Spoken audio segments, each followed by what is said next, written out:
پیارے بچوں، یہ ہماری دنیا ہے۔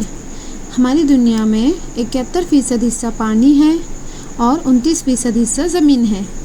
اب آپ سوچ رہے ہوں گے کہ دنیا میں 71% حصہ پانی ہونے کے باوجود ہمیں بار بار پانی بچاؤ، پانی احتیاط سے استعمال کرو کیوں کہا جاتا ہے؟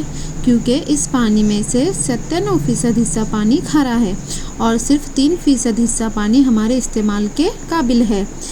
یہ پانی ہمیں ندی، تالاب، کنواں، زمین کے نیچے سے، بند سے حاصل ہوتا ہے۔